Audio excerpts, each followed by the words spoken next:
अस्सलाम वालेकुम वरहमतुल्लाह। तो आज का जो हमारा सेशन है वो आकर बनु खुज़ै के बारे में यानी खुज़ा ट्राइब के बारे में है। तो इसके अंदर जो है हमारा लास्ट टाइम हमें सेशन में देखे थे कि जुरहुम कबीले का कैसा उनका जवाल हुआ। तो उसके बारे में थोड़ा बात करेंगे। तो उसके बाद जो है खुज़ा कबीले का इमिग्रेशन कैसा हुआ यानी खुज़ा कबीला यमन से कैसे काबे की तरफ यानी मक्के की तरफ आया। फिर उसके बाद जो जुरहुम और खुज़ा कबीले के बारे में जो जंग हुई उसके बारे में थोड़ा बात करेंगे। फिर खुज़ा कबीला कैसे काबे के ऊपर यानी मक्के का जो एरिया था उसके ऊपर कैसा कब्जा किया, उसके जो कंट्रोल अथॉरिटी थी वो क्या क्या थी उसके बारे में बात करेंगे। फिर काबे के अंदर आइडल वर्शिप जो हुई उसके बारे में बात करेंगे। और खुजा कबीले का जवाल होना यानी खुजा कबीले का फॉल डाउन होना कैसा हुआ उसके बारे में बात करेंगे। फिर उसके बाद उनका फॉल डाउन होने के बाद कुरैश का उरूज होना इसके बारे में हम बात करेंगे। तो यानी सबसे पहले जो है जुरहुम कबीले का गिरना। तो जुरहुम कबीला जो था उनको एक क्या एक प्लस पॉइंट मिला था कि इनका जो ताल्लुक जो था वो इस्माइल अलैहिस्सलाम के साथ नजर मतलब उनसे ताल्लुक रहने की वजह से जो है इनको जो है इनको एक अथॉरिटी मिली थी काबे की एक रखवाली करने के वास्ते। तो उसके बावजूद इनकी जो एक वक्त के साथ साथ जो है इनकी बादशाही जो है एक नाइंसाफी के तरफ जो है इनकी बढ़ने लगी। फिर काबे के जो खजाने की चोरी यानी बहुत से लोग जो है हाजियां जो होते थे उन लोग जो है काबे के पास आकर उनके बहुत कीमती तोहफे लेकर आकर काबे के पास से रखते थे यानी इन अल्लाह के एक रजामंदी के लिए रखते थे। तो वहां पर जो है जुर्हम कबीले के जो सरदार थे उन्होंने उसको चुरा कर अपनी दौलत के अंदर इन्हें शामिल कर लेते थे। इसी तरह उनके जो आपसी इख्तिलाफ थे यानी कौन सा भी एक कबीला हो जो आपसी खिलाफत के अंदर यानी अंदर के जो इंटरनल कॉन्फ्लिक्ट्स हो जाती हैं तो इंटरनल कॉन्फ्लिक्ट्स होने की वजह से जो है वो कबीला हो या फिर वो एक नेशन हो कुछ भी हो पूरा वो जो है बिखर जाता है, चाहे वो एक छोटा सा घर ही क्यों ना हो। अगर हमें लोग एक भाई भाई में इख्तलाफत रहा या बहन भाई में इख्तलाफत रहा या माँ बाप के और बच्चों के बीच में इख्तलाफत रहा या मियाँ बीवी के बीच में इख्तलाफ रहा तो वो घर कभी भी आबाद नहीं हो सकता। उसी तरह जो है एक कौन सा भी एक कबीला हो या फिर एक बहुत बड़ा नेशन हो तो ये अगर अपने अंदरूनी अ, मसाइलों को जो है हल नहीं करेगा तो वो जो है उसका फॉल डाउन होना बहुत जल्दी होता है। तो और सुल्तान सलाहुद्दीन अय्यूबी की मुझे एक बात याद है मैं सुना दूं कि अगर बाहर का जितना भी बड़ा दुश्मन आए मैं उसके झेलने के वास्ते रेडी हूँ, लेकिन अंदर के दुश्मन जो उनके चचाजाद भाई थे ऐसे बहुत सारे लोग हैं जो उनको आपसी दुश्मनी में थे इनको मैं कभी भी हरा नहीं सकता अगर वो बल को बोलते हैं। ठीक है।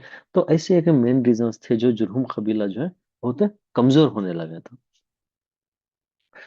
तो खुजा कबीले का इमिग्रेशन यानी खुजा कबीला जो है ये आकर यमन से मक्के की तरफ हिजरत करे। इसका एक बहुत बड़ा रीजन आकर जो मारिब डैम थी यमन के अंदर जो मारिब डैम थी जो डैम थी वो टूट जाती है। ये टूटने की वजह से जो है वहां पर बहुत बस्तियों की बस्तियां जो है उजड़ जाती उसके साथ साथ वहां पर जो मारिब डैम थी वो डैम से जो है बहुत सारा इनको फायदा होता था, चाहे वो कल्टीवेशन होंगे या कुछ भी होंगे वो डैम की वजह से बहुत मदद मिलती थी। वो टूटने के बाद जो है बहुत सारे कबीले उजड़ गए और बहुत सारे कबीले दर बदर भटकने लगे। उसी कबीले में ये कबीला जो है खुजा कबीला भी जो है वहां से हिजरत करता।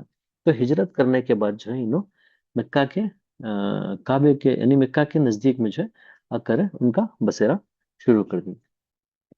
तो जुरहुम कबीला और खुजा कबीले के बीच में जंग होने की बहुत बड़ी एक वजह क्या कर को बोले तो जो जुरहुम कबीले थे हाजियों को तकलीफ देना और इनका जो माल जो हाजिया माल लेकर आते थे वो माल को उठाकर इनके कंट्रोल में ले लेना ये सब करने की वजह से क्या होता बोलो तो जुरहुम कबीले के ऊपर खुजा कबीला जो है एक जंग छेड़ता। तो उस वक्त का खुजा कबीले का जो लीडर था वो अमर बिन लुहे अल खुजा। तो ये जो लीडर था इन्होंने जो है जुर्हुम कबीले के ऊपर एक अचानक हमला कर दिया। अचानक हमले करने की वजह से जो है जुर्हुम कबीला जो है कभी भी रेडी नहीं था यानी उनके इंटरनल कॉन्फ्लिक्ट्स इतने थे कि उन्होंने कौन से भी एक क्या बोलते जंग के वास्ते रेडी नहीं थे उन्होंने, और इनकी इंटरनल कॉन्फ्लिक्ट इतनी थी कि इनके पास जो मिलिट्री थी वो मिलिट्री एक एकदम उनको अगेंस्ट एक डिफेंसिव मोड में जाने के वास्ते रेडी नहीं थी। लेकिन बहुत सारे कोशिशों के बाद इनकी एक डिफेंसिव लाइन टूटने के बाद जो है हुजा कबीला जरहुम कबीले के ऊपर यानी मक्के के ऊपर कंट्रोल ले लेता। मक्के के ऊपर कंट्रोल लेने के बाद जो है,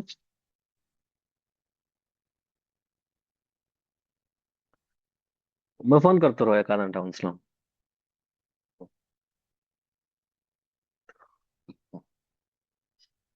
सॉरी, इंटरनेट इश्यू था।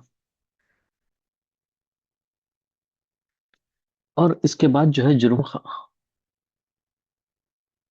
तो इसके बाद जो है जुर्हुम कबीला जो है इनको एक मालूमात हो जाती है कि ये जो जंग है वो जंग हमें जीत नहीं सकते बिल्कुल। तो उस वक्त इन्हों जो है क्या करते हैं, घर को बोलते हैं इनके जो कीमती सामान थे यानी इनके खजाने जो थे वो खजाने पूरे उठाकर क्या करते हैं बोलते हैं जमजम के अंदर एक पोटली बनाकर डाल कर उसके अंदर जो है दफन कर डालती है। और जमजम का जो चश्मा था यानी कि जो कुआं था वो कुएं को क्या करती है मट्टी डालकर कंप्लीटली बंद कर डालती है। तो उसके बाद हमें कंट्रोल ओवर काबा यानी काबे के ऊपर इनका कैसा रूल करे बोलकर। हुज़ा कबीला का जो दौर था वो तकरीबन 300 से 400 साल तक रहा। इसके अंदर जो है अमर बिन लुहई जो पहला रूलर था यानी फर्स्ट चीफ रूलर जो है उन्हें था, जो जंग में ये जंग को जीतने के वास्ते मेन किरदार जो है वो अमर बिन लुहई था। ठीक है। तो उन्हें जो है यानी काबे का एक पूरा टोटल कंट्रोल रहता है। वहां पर जो है काबे की निगरानी से लेकर हज का इंतजाम करना और वहां पर जो है मेहमान नवाजी करना और हज के वास्ते आने वाले लोगों को उनको एक फैसिलिटी प्रोवाइड करना, ये सब जो है इन्हें इसके इंतजाम जो है बहुत अच्छी तरीके से निभाता। उसी तरीके से जो है वो जो ट्रेड रूट्स थे यानी जो मक्के को आने वाले और जब हज को आते हैं तो बहुत सारे लोग जो है ऐसे एक मरकज ट्रेड मरकज बना लेते हैं किसे मक्के को। मक्के का मक्का जो है उस वक्त का एक ट्रेडिंग हब बन जाता। ठीक है। फिर आइडल वर्शिप किस तरीके से काबे के अंदर आया कर बोल कर। तो एक दफा जो है अमर बिन लुहै जो है शाम के इलाके में उसके उसका एक सफर जाना होता है। तो वहां पर जो है उन्हें क्या दिखता है अगर को बोले तो वहाँ लोग जो है बुतों की पूजा करते रहते हैं यानी आइडल्स की वर्शिप करते रहते हैं। तो उनको जो है अमर में लोहे जाकर पूछता है तुम्हें जो ये कर रही, ये क्या करने से तुम्हें ये तुम्हें किसकी पूजा करने से बोलोगे, किसकी इबादत करनी कर को बोलकर पूछता है। तो वो लोग वो क्या बोलते हैं कर को बोलते हैं ये जो भुत्ता है ये भुत्ता हमना जो है अल्लाह के करीब करने के वास्ते एक मदद करती है, ये अल्लाह के करीब होने की निशानियां हैं बोलकर बोलती है। इन्हों क्या बोलते हैं बोलते जो हमारा कोई सभी एक फैसला लेना यानी बारिश होना या रिस्क की तंगी आ जाती है और उस वक्त जो है इन्हों इनके एक एज ए ब्रोकर यानी अल्लाह और इनके बीच में का एक ब्रोकर एक एजेंट बनाकर इनको पूजने लगती हैं। तो ये जो बात आती है ये बातें जो भी जो है अमर बिन लुहै को जो है बहुत पसंद आती है। तो पसंद आने के बाद इन्हें क्या करता है घर को बोले तो ने उनको बोलता है तुम्हें मुझे एक बुत दियो जो मैं अरब के कबीले में जाकर जो है वहां पर मैं ये जो तुम्हारी एक टेक्निक है अल्लाह से एक राब्ता रखने का तो इसे जो है मैं फैलाता हूँ करको बोलकर क्या करता है मैं खुद को लेता हूँ पूछता हूँ उन्हें। तो उन्होंने जो है उसके उस वक्त जो है हुबाल बोल को एक बुत दे दी। तो ये हुबाल जो है एक इंसान की शक्ल में रहता है और उसका जो बनावट होता है उसके जो एक मटेरियल जो होता है वो याकुत ए अमर हमर यानी एक रेड रूबी मतलब रेड स्टोन जो होता नहीं उस स्टोन से बना हुआ एक मूर्ति से देती। तो उस वक्त वो जो है अमर बिन लोहे वहां से काबे को आता। काबे को आने के बाद वो मूर्ति जो है हुबल जो एक आइडल है वो आइडल लेकर जाकर फर्स्ट टाइम मक्के के अंदर आइडल रखा गया। यानी इस्माइल अलैहिस्सलाम के बाद जो है आइडल वर्शिप अब तक का नहीं हो थी। जो इस्माइल अलैहिस्सलाम की जो रिलीजन थी वो रिलीजन कुछ कंटिन्यूअसली फॉलो कर लेकर अलग थे और यहाँ पर भी वही रिलीजन को फॉलो कर लेकर है। लेकिन यहाँ पे एक एडिशन हुआ क्या कर को बोले तो अल्लाह से करीब होने के वास्ते हमें ये बुतों को हमें पूजना बोल एक कॉन्सेप्ट उनके अंदर आने लगा। तो उस वक्त जो है वहां पर फर्स्ट टाइम जो है काबे के अंदर रखा गया मूर्ति यानी बुत, वो बुत का नाम आकर है हुबाल। हुबाल बुत फर्स्ट टाइम काबे के अंदर रखा गया। उसकी एक आइडल वर्शिप करने के वास्ते जो वहाँ जो लीडर था अमर बिन लुहई, उन्हें एक हुक्म जारी करता, क्या करके बोलता, ये जो बुत है इसकी हमें इबादत करना बोलकर एक हुक्म जारी करता है। उसके बाद जो है वहां पर धीरे धीरे अरब के अंदर बहुत सारा शिरक फैल जाता। तो हम ना एक कंफ्यूजन रहते कि काबा जब बना है इस्माइल इस्लाम और इब्राहिम इस्लाम बनाने के बाद वहां पर आइडल वर्शिप नहीं थी, क्या था, दे आर द प्रॉफिट्स, उन्होंने कभी भी जो है आइडल वर्शिप को एक मान्यता नहीं दिए थे। तो वहां पर जो है आइडल वर्शिप कैसा हुई कर को बोल को कंफ्यूजन हो सकता। तो यहाँ पर जो फर्स्ट टाइम आइडल वर्शिप ऐसो कौन से दौर में कर को बोले तो इनके खुजा कबीले के दौर में आया सुई। ठीक है। तो इसका जो है कुरान के अंदर एक आयत भी है शिर्क के रिलेटेड। बेशक खालिस इबादत सिर्फ अल्लाह के लिए है, और जो लोग अल्लाह के सिवा दूसरे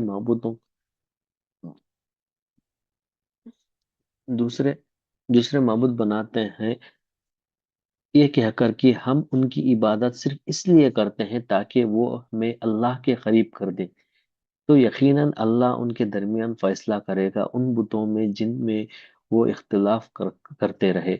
अल्लाह उस शख्स को हिदायत नहीं देता जो झूठा और काफिर हो।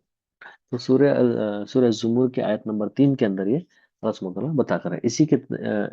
और इसी तरह से जो है हदीस के अंदर भी जो है रसूल सल्लम फरमाती, मैंने अमर बिन लोहे को जहन्नम में अपनी आंट यानी इंटेस्टाइन जो होता है, जो अंतड़ी होती है, उसे घसीटते हुए देखा, क्योंकि उसने सबसे पहले अरब में बुत परस्ती दाखिल की। ठीक है। तो ये इसका हदीस नंबर आता है सूरह ये सही सही बुखारी की हदीस नंबर 3521, सही मुस्लिम की हदीस नंबर 2856। तो इसके बाद जो है फॉल ऑफ खुजा यानी खुजा कबीले का फॉल डाउन किस तरीके से शुरू हुआ, इसके बारे में हमें थोड़ा बात करेंगे। तो उनका जो फॉल डाउन हुआ तो उसका एक मेन रीजन क्या था अगर को बोले तो, इनका जो रिलीजियस डिविएशन यानी दीन के अंदर इनका जो एक एडिशन करना, यानी बुतों को जो है अल्लाह के करीब करने का, अल्लाह अल्लाह सुब्हानहू व तआला के करीब होने के वास्ते हमें बुतों की पूजा करनी, जो इनका डिविएशन होना, उसके अंदर अलग अलग अलग चीजों को जो है ऐड करते हुए जाना, इनका एक बहुत बड़ा एक रीजन होता है। इसकी वजह से जो है बहुत सारे कबीले इनके अगेंस्ट होना शुरू होती। और इसमें हुकूमती जुल्म और नाफाक है, यानी इनकी जो हुकूमत थी, जैसा जुर्हुम कबीला वक्त के साथ साथ उनके कबीले के अंदर जिस तरीके से हाजियों के ऊपर जुल्म करते गए, और दूसरे दूसरे फैसले में जो है नाइंसाफी होती थी, सॉरी, उसकी वजह से जो है लोगों के अंदर बहुत सारा इनके ऊपर इनके अगेंस्ट होने लगे। और इन्हों क्या करते थे बोले तो, इन हाजियों के ऊपर जो है बहुत बड़ा टैक्स लगाते थे, यानी जबरदस्ती टैक्स।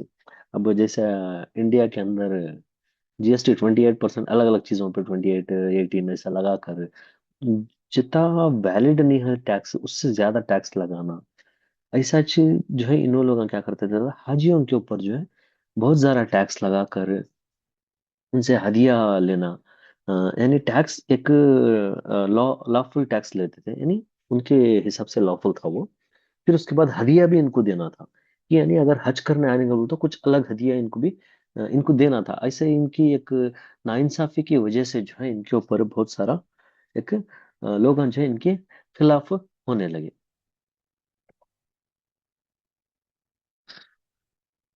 उसके बाद जो है कबीले की अंदरूनी तफरीक, यानी इनके जो है सेम जुर्हुम कबीले के तरह से इनके इंटरनल कॉन्फ्लिक्ट शुरू हो गए। देखो जैसा इन्होंने एक बुत परस्ती करना शुरू करे, तो लोग भी जो है बाहर अलग अलग मुल्कों में जाने लगे, तो वहां से अलग अलग बुतों को लाने लगे। तो लाने के बाद क्या होता है अगर बोलो तो, इनके अंदर इंटरनल कॉन्फ्लिक्ट शुरू हो जाता है। तो यहाँ कैसा होता है तो मेरा बुत सबसे बड़ा, तेरा बुत सबसे बड़ा, ऐसा तो इनका इंटरनल कॉन्फ्लिक्ट जो है बहुत ज्यादा बढ़ने की एक और एडेड पॉइंट हो जाता है, यानी बुतों की क्या बोलते हैं वो, मेरा बुत बड़ा तेरा बुत बड़ा बोल को एक इत्तेफाक आने लगता है। फिर उसके बाद इनका जो लीडरशिप रहती है, इनकी लीडर्स में जो है एक नेतागिरी टाइप आने लगती है, यानी कि मैं सबसे बड़ा लीडर, मैं तू सबसे बड़ा लीडर को, इनका इंटरनल लीडर्स की जो है एक अलग इख्तलाफा शुरू हो जाती हैं। फिर उसके बाद इनकी माशी कमजोरी। इनकी माशी कमजोरी का एक बहुत बड़ा रीजन क्या अगर बोल तो दो कि उन्होंने मक्का को फतेह करे, यानी मक्का को फतेह करने के बावजूद भी जो है इन्होंने लोग जो है मक्का के जो ट्रेड रूट्स थे, यानी मक्का को कनेक्ट करने वाले रोड्स और ट्रेड रूट्स को जो है इन्होंने कभी भी जो है इनके टोटल कंट्रोल में लेकर इन्होंने नहीं है। इनके टोटल कंट्रोल में लेकर नहीं आने की वजह से क्या होता है अगर वो बोले तो बनु खुरैश और बनु बकर, ये दो कबीले थे, जो कबीले जो है यमन से और शाम से आने वाले का ट्रेड रूट्स को जो है इनको कंट्रोल करते थे। तो इनको कंट्रोल करने की वजह से जो है इनके ऊपर एक बहुत सारा एक क्या बोलते हैं वो इकोनॉमिक डेवलपमेंट है वो उतना नहीं हुआ है इनका। फिर खुसै बिन खिलाब का उठना, यानी खुसै बिन खिलाब जो ही हुजूर अकरम सल्लल्लाहु अलैहि वसल्लम के फोर्थ दादा, तो उन्होंने आकर उनके अगेंस्ट उठ करते हैं, यानी इनका जो मक्के पर जो जुल्म था, यानी हाजियों के ऊपर जो जुल्म होता था और सॉरी सॉरी, तो मक्के के ऊपर जो इनका जुल्म होता था, मक्के के रहने वाले लोगों के ऊपर, इवन इनफैक्ट इनके खुद के कबीले के लोगों के ऊपर जो है बहुत सारा जुल्म करने की वजह से क्या होता है अगर बोलते हैं इनको, इनके अगेंस्ट कुरैश और बनु बकर जो है इनके खिलाफ उठ खड़ने यानी इनके खिलाफ जंग शुरू करने के वास्ते एक तैयारी करने करने लगती। फिर इलाही कदर यानी डिवाइन डिक्री। देखो जब भी कोई कबीला अल्लाह सुब्हान तआला का रास्ता छोड़कर दूसरे रास्ते में चलने की एक, या फिर उसमें एडिशन या डिलीशन कुछ भी करने के वास्ते जब लगता है, तो अल्लाह सुब्हान तआला का एक रूल है कि वो अल्लाह सुब्हान तआला जो है उनको हटाकर जो है दूसरे एक लोगों को लेकर आकर खड़ा करता है, जिसका जिक्र सूरह मोहम्मद के अंदर आयत नंबर 38 के अंदर अल्लाह सुब्हानहू तआला क्या फरमा रहा है तो अगर तुम मुंह मोड़ लोगे तो वो तुम्हारी जगह दूसरे लोगों को ले आएगा जो तुम जैसे नहीं होंगे। यानी अल्लाह सुब्हानहू तआला जो है उसके रास्ते में अगर हमें नहीं चलेंगे तो उसके अगेंस्ट हमें जाएंगे, तो अल्लाह सुब्हानहू तआला जो है हम ना क्लीन से वाइप आउट कर कर दूसरी एक कौम को लेकर आएगा, दूसरे एक जनरेशन को लेकर आएगा जो हमारे जैसे नहीं रहते। यानी हमें जिस तरीके से इंडियन मुस्लिम जिस तरीके से एक अपने आप को जो कमतरी समझ रही है, एक डरपोक कौम मन लग जा रही है हमें, तो ऐसे ये लोग नहीं रहते इनो, एक totally different Islamic rise of Islam करेंगे बोलकर एक जो है अल्लाह सुब्हानहू तआला एक अल्लाह सुब्हानहू तआला का एक निजाम है ये, ठीक है। तो ये सब रीजंस जो है इनको एक बहुत कमजोर करने की वजह से जो है इनके ऊपर कुरैश और बनु बकर, ये दो कबीले जो है इनके ऊपर हमला कर दिया। हमला करने के बाद जो है, तो हमला करने के बाद जो है इनका जो एक कबीला रहता है वो कबीला कंप्लीटली डिस्ट्रॉय हो जाता है। डिस्ट्रॉय होने के बाद जो कुरैश रहता है उनको बनु बकर कबीला जो है कुरैश कबीले को जो है टोटल मक्का की जो काबा की जो एक निजाम है वो निजाम पूरा जो है उनकी एक सरफरस्ती में दे डालती। और जो काबे की जो एक देखभाली रहती है और उसके साथ जो हज को लोग आती हैं उनका एक खिदमत करना, उनकी एक देखभाली करना, ये सब जिम्मेदारियां जो है कुरैश को मक्के के जिम्मेदारी टोटली कुरैश कबीले को मिलती है। तो यहाँ पर जो है सॉरी, कुरैश कबीले को जो है बनु बकर कबीला साल में एक बार हज के दौरान जो है इनको एक रकम मिलती थी, जिसके वो रकम लेकर जो है कुरैश इनका जो टोटल निजाम था, यानी हाँ, हज को आने वाले लोगों की खिदमत जो करना वो कर लेकर इनो थे, ठीक है। तो यहाँ पर जो है हमने बहुत सारी चीजें ये मालूम होती कि जिस तरीके से आज मक्के में रहने वाले जो हुक्मरान जिस तरीके से कर लेकर ही सूडान के ऊपर जैसा एक जुल्म कर लेकर ही, तो हो सकता है अनकरीब इनका एक खात्मा होने वाला है बोलकर एक ये सब्जेक्ट से हम ना मालूमात होती है। तो आज का जो हमारा ये खुज़ा कबीले के बारे में था, खुज़ा कबीले के बारे में था, वो उसके बारे में आए कंप्लीट होता है। तो इसके बारे में किसी को कुछ डाउट है तो इंशाल्लाह मुझे पूछ सकते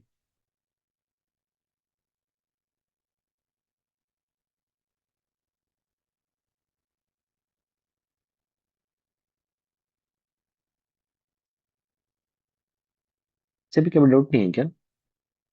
हाँ। जी। जी अमन भाई। जी सर, वो ये पहले जो कबीला था बनु जुरहम, तो जी। बनु जुरहम को हटाने के लिए जब बनु खुजा आए, तो ये बनु खुजा ओरिजिनली कहाँ के थे? ये लोग कहाँ से आए थे वहां पे? जी।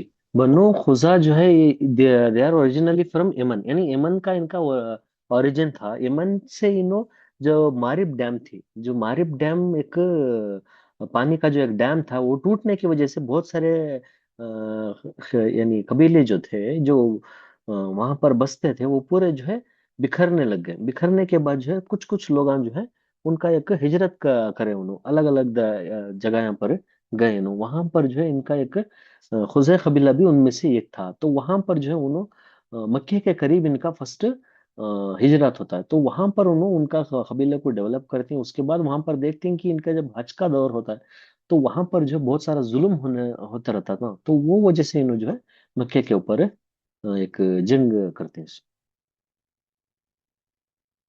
तो उन्होंने ओरिजिनली फ्रॉम यमन, यमन से उनका ताल्लुक रहता है।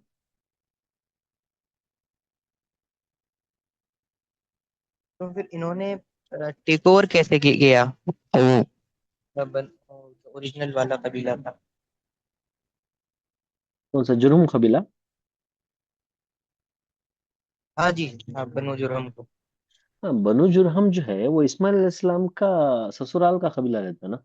इन लास्ट सेशन में हमें देखे थे कि इस्माइल अलैहिस्सलाम किस जैसा इब्राहिम अलैहिस्सलाम हाजरा अलैहिस्सलाम और इस्माइल अलैहिस्सलाम को जब रेगिस्तान में काबे के पास एक पेड़ के पास छोड़कर जाती है, वहां पर उनको वो एक जमजम चश्मा जारी होता, वो अलग एक सेशन है। तो वहां पर जो है उन्हें रहने के बाद जब जुरहुम कबीला जो है उन्हों भी यमन से बिलोंग करते हैं। तो यमन से इन्हों जो है यानी इनका एक हिजरत होता है, यानी पानी की तलाश में, खाने की तलाश में।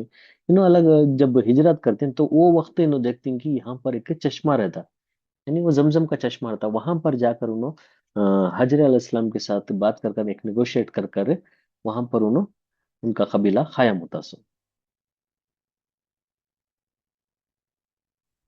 क्लियर है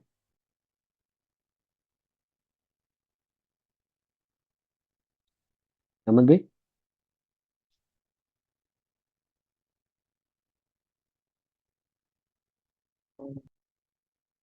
हाँ जी जी। अ, क्या है कि ना, मैं थोड़ा बाहर आया हुआ था, इससे थोड़ा मसला आ रहा था ऑडियो का। जी जी ठीक दूसरी चीज रिकॉर्ड की है जो फिर उनके बाद जो बनु खुदा के बाद आए, अ, जैसे वो कुरैश। और जी। तो फिर ये कुरैश तो लेकिन ओरिजिनली तो इस्माइल अलैहिस्सलाम की नस्ल में से थे। तो ये लोग बाहर से कैसे आए, मतलब जबकि ये ओरिजिनली जब उन्हीं की नस्ल में से थे तो? नहीं, खुरेश बाहर से नहीं है ना। बनु खुजा जो था वो यमन से आया। ठीक है।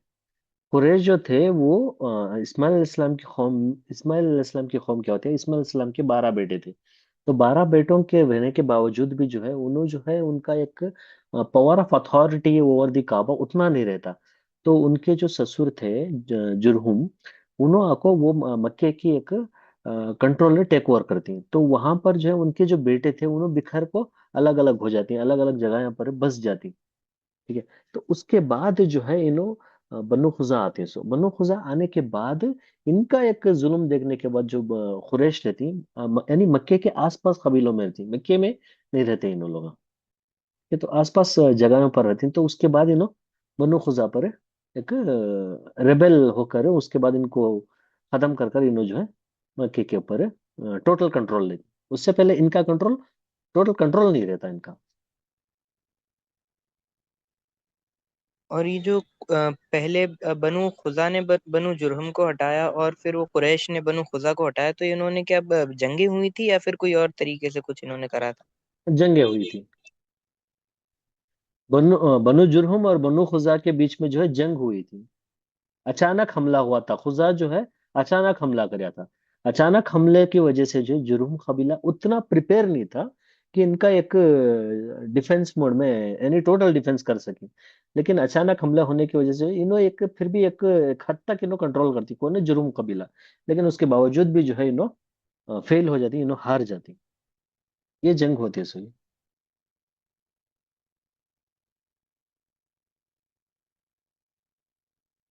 और जो और खुरैश और, जी जी जी, एक बार बता देता हूँ। बनु बकर और खुरैश जो है, एक रिश्तेदार रहते हैं, यानी बनु बकर खुरैश के जो खुरैश का मामू के रिश्तेदार साइड से ये रिश्तेदार है कौन, बनु बकर कबीला। ये दो कबीला रिश्तेदार होने की वजह से जो है इनकी एक बॉन्डिंग और ज्यादा बढ़ जाती है, जिसकी वजह से इन्हें एक स्ट्रांग होकर आकर इसके खुजा के ऊपर अटैक कर कर इनके ऊपर जीत हासिल करती।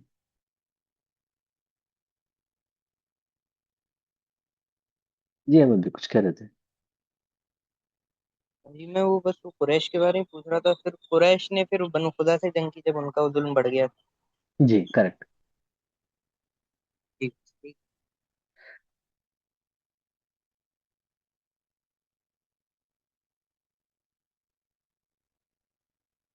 मैं कहीं पर कुछ स्पीड हुआ क्या, मुझे लग रहा मैं जल्दी खत्म कर दे लेवल को। मेरा स्पीड बरोबर है या कुछ थोड़ा स्लो होना है?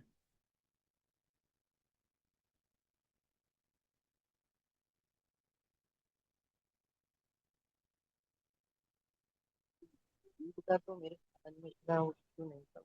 ऊपर जी ऊपर था डिटेल। इशू इशू मुझे तो पर्सनली स्पीड के हिसाब से इतना नहीं लगा कि ज्यादा तेज है फ्लो। बट वो था टॉपिक की वो डिटेल में और वो एक्सप्लेनेशन में मुझे थोड़ा वो है। बेसिक सवाल थे ये वाले वो एड्रेस नहीं, आपका मतलब मुझे आवाज ब्रेक हो सही रही है। बता नहीं। आपकी वॉइस बहुत ब्रेक हो रही है अहमद भाई।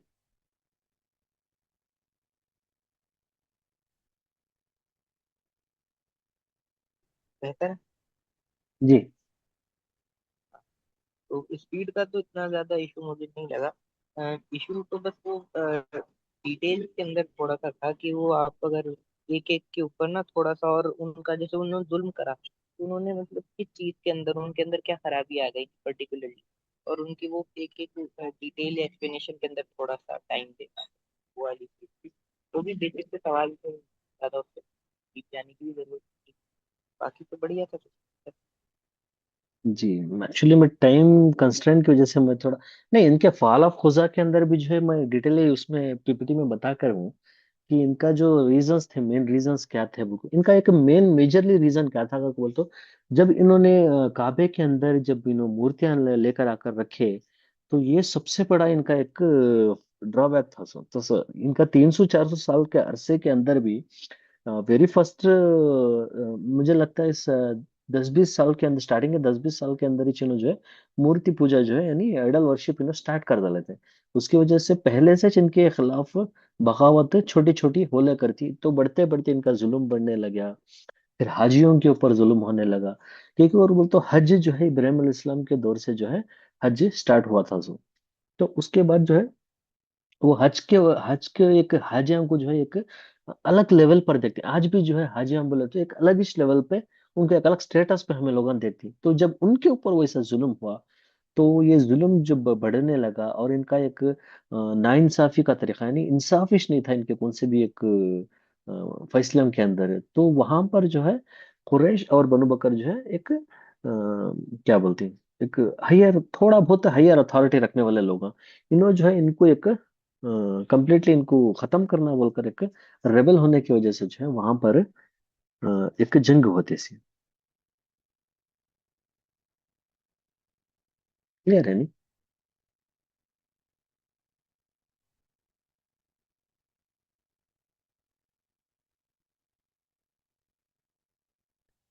ठीक है। अगर किसी को कुछ भी डाउट नहीं है तो हम इंशाल्लाह मीटिंग क्लोज करेंगे नहीं? जी शामिल, मुझे कुछ करना था। जी जी जी मेरा क्वेश्चन ये था कि आपने कहा कि खुदा कबीला और अब जो आज का जो मक्का है वो सिमिलर अभी काम वही चल रहा है, ठीक। जी करेक्ट। am I right? जी जी जी तो मेरा ये क्वेश्चन था कि उस चीज को लेकर हमारे क्या कदम होने चाहिए कि हाँ हमें इस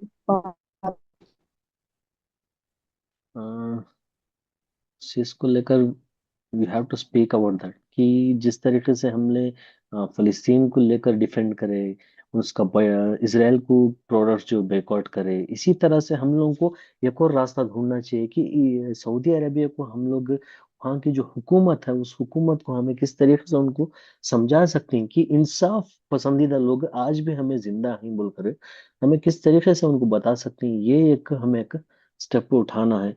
तो इसके बारे में मुझे भी बहुत सारा सोच रहा हूँ, लेकिन उतना मेरा जो दिमाग काम नहीं करने, बिकॉज प्रॉब्लम क्या है बोलो तो इसराइल जो है एक अलग रिलीजन थी, कौम अलग थी, एक दुश्मन था वो। यहाँ पर कैसा है बोलो तो मारने वाले भी हमें चाहिए, मार खाने वाले भी हमें चाहिए, ऐसा हो गया ये सिचुएशन में क्या करना बोलो को मुझे खुद थोड़ा बहुत कंफ्यूजन है।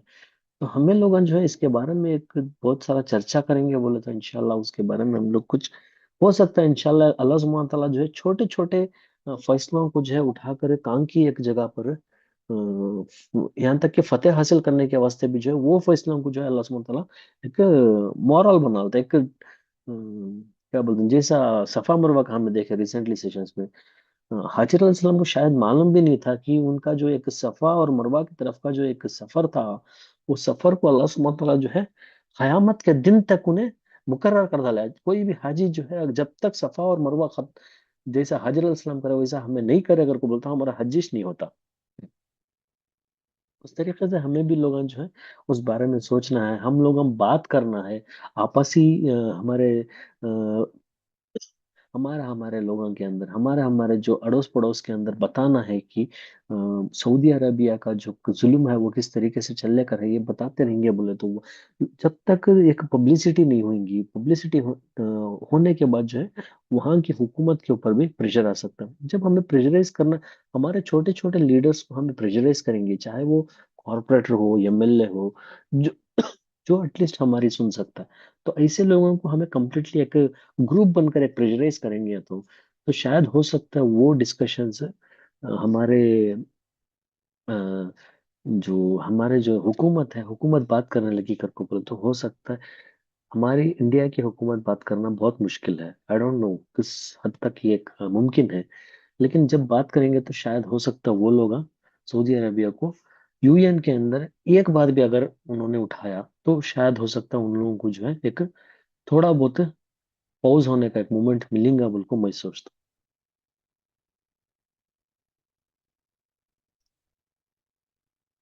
हूँ। अगर इसके बारे में आप लोगों की कुछ राय है तो मुझे बताइए, इंशाल्लाह हम लोग सब मिलकर एक काम करना है। अगर अल्लाह हमें काम नहीं करेंगे तो हो सकता है अल्लाह सुब्हानहू तआला जो है हम ना उठाकर चेंज रिप्लेस कर कर कोई और कौम को लाकर खड़ा करेंगे जो हमारे से बेहतर होंगे।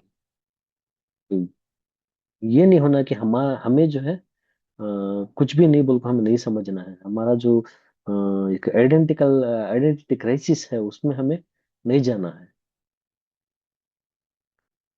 जी, और इसके बारे में कोई कुछ कह सकते हैं जो रिसेंटली सूडान का जो इशू चल कर है उसके बारे में।